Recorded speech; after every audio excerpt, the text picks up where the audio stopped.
Right now, slump your posture forward like it's the end of a long day in front of the computer. Take a slow, deep breath in for 3 seconds. Now I want you to sit your posture upright again and take another slow, deep breath in. Did you notice a difference? Easier, right?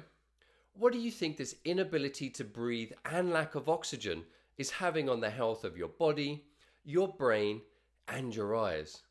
What about your energy and mood? Could that be tied to your posture too? Well, let's find out by hunching your posture forward again, like the end of a long day in front of the computer. Now, from this place, how do you feel right now?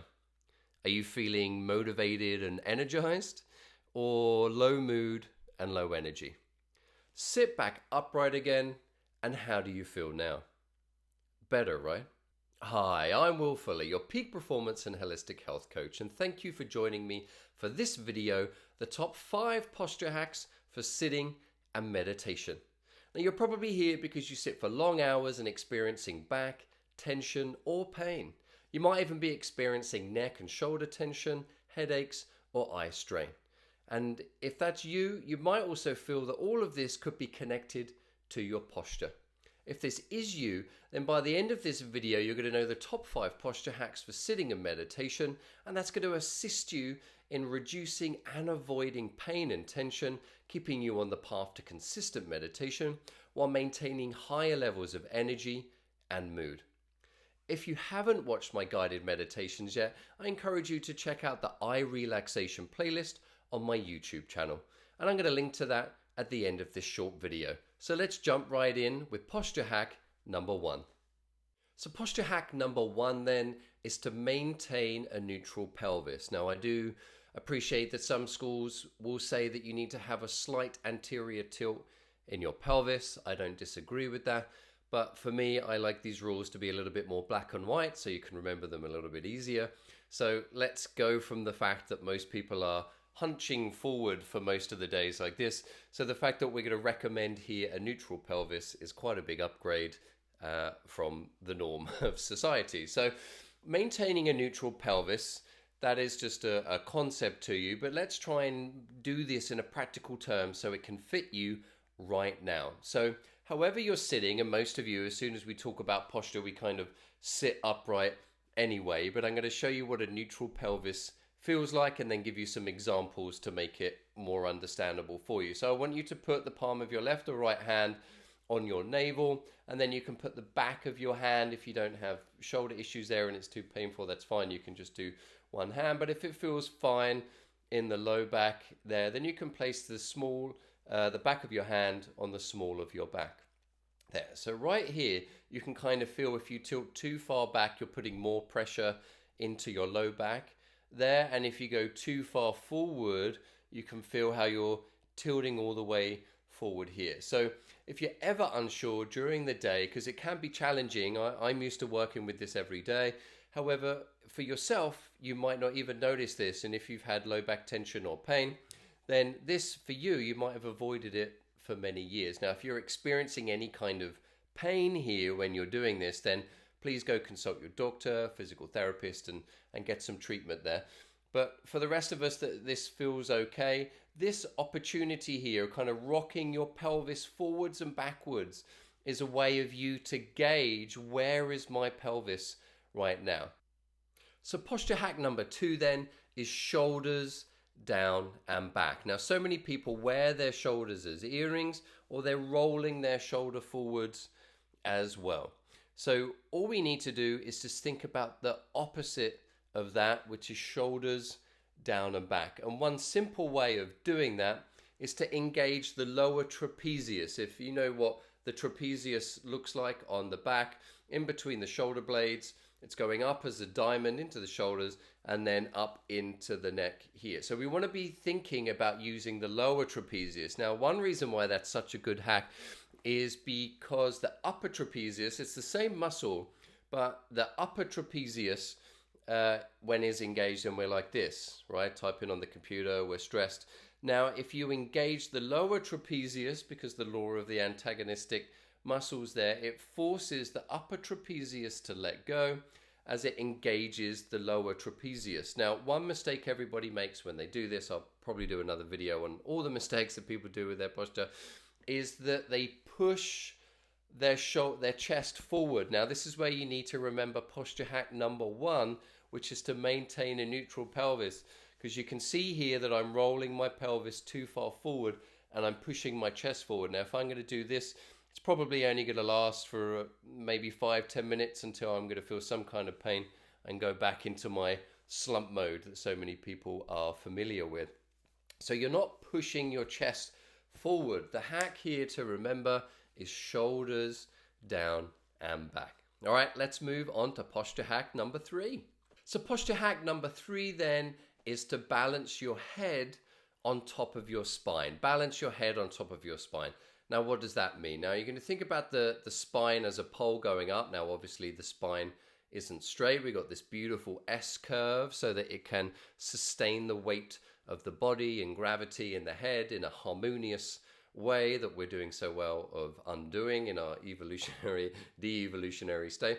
So I want you to think about the spine running upright, and then I want you to think about the head sitting on top of the spine. Almost imagine a gap between the top of the spine and the head itself, where we've got this pivot joint here, and you can almost imagine or feel that space in the back of the neck there, right in between where you've got that divot in the back of the head, the base of the occipital bone there, and you can feel that right under that ridge on the back of your head. So you could almost imagine, or in between the two ears there, you could imagine that is where the head is sitting on top of the spine. Now, this is where the previous 2 hacks become very valuable, because if you're doing posture hack number 3, which is head on top of spine, but you're not doing hack number 1 or hack number 2, then your head and your neck is still going to be compressed in here. So this is why it's valuable today that you're considering all of these posture hacks, because it recreates this alignment of the body. All right, let's move on to posture hack number 4. So posture hack number 4 then is to let go into your posture. Now, what does that mean? Does that mean just completely slump forward? It does not. It means I want you to take these first 3 hacks into account of this neutral pelvis, shoulders down and back, head on top of spine. Now, the problem with this, and we're working with people in this in a clinical setting for over 10 years, is we then become robots. And I get it. It's because I'm telling you something on a cognitive level. So the cognitive brain is telling the body what good posture is meant to be. Now, you're going to need a certain amount of that right now to undo some of the damage that you've done through poor posture over the years that we're all doing to ourselves here. So it's good. It's a good way of being able to educate yourselves and to learn. But remember, the body knows best. So what we want to do is we want to get ourselves into this position here. And remember, like I said, about how people either push their chest too far forward, or they're, okay, Will said, pull your shoulders down and back, so I'm going to be like this all day. But if there's effort there, then that in itself can create a counter tension. So what we want to do is we want to use these posture hacks to get into alignment, and then just kind of check in. You could always take a deep breath in order to see that you're relaxed in through there. You want to make sure that you've got, it's like stacking blocks on one another. So if those blocks are in alignment, then you can just let go into that posture. You're not going to all of a sudden slump forward, because that's not how the posture was designed. Sure, maybe half an hour, you're going to notice yourself maybe in the slump position again, especially if that is your default. I just want you to think about not holding, or this idea of letting go. All right, let's move on to the 5th and final posture hack.